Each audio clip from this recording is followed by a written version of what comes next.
যেহেতু আপনি বৈষম্যবিরোধী ছাত্র আন্দোলনের কেন্দ্রীয় সমন্বয়ক আশরাফা খাতুন, আমরা জানি যে এ মাসেই আর এক সপ্তাহ 2 সপ্তাহের মধ্যেই নতুন রাজনৈতিক দল গঠন হতে যাচ্ছে, যেটি জাতীয় নাগরিক কমিটি এবং বৈষম্যবিরোধী ছাত্র আপনাদের সমন্বয়ে সেই দল হবে।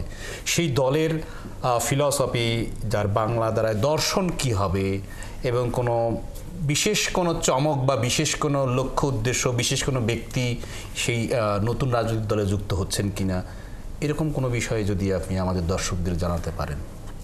যে নতুন রাজনৈতিক দলটা আসছে, সেই নতুন রাজনৈতিক দলের আদর্শ হবে হচ্ছে মধ্যপন্থী, যেটাকে আমরা বলছি যে পুরোপুরি ডানপন্থী না বা পুরোপুরি বামপন্থী না।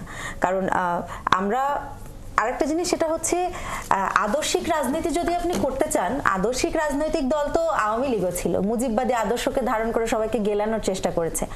আমাদের রাজনীতি হবে একটা নতুন ধারার রাজনীতি। আমরা অংশগ্রহণমূলক রাজনীতি চাই, যেখানে আমাদের দলে যখন কেউ আসবে তখন সে যাতে এক্সক্লুডেড ফিল না করে, সে যাতে এটা ফিল না করে যে তার কোনো ধর্মীয় কারণ হোক বা তার কোনো আদর্শিক কারণে সেই দলে ইনক্লুডেড হতে পারছে না।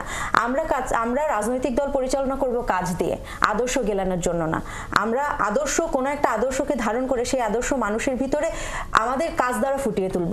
আমরা ওই আদর্শ ভিত্তিক রাজনীতি বিএনপি যেটা করছে বা আওয়ামী লীগ যেটা করেছে সেটা আসলে আমরা করতে চাচ্ছি না। মানে দুই দলের বাইরে তাহলে আপনারা কি করবেন? আমরা নতুন ধরনের একটা রাজনৈতিক বন্দোবস্তের কথা ভাবছি, যেখানে নতুন যে নেতৃত্ব আছে তারা উঠে আসবে, এবং একই সাথে সাথে আসলে আমরা কিভাবে ভাবি, তরুণরা কিভাবে ভাবে সেটা প্রতিফলিত হবে। আমরা গতানুগতিক যে রাজনীতি আছে, মানে আপনি জমি দখল, চাঁদাবাজি বা কাউকে একটা পিটানি দিলাম ধরে ভিন্ন মত গ্রহণ করতে পারবো না, এরকম রাজনীতিতে বিশ্বাসী না।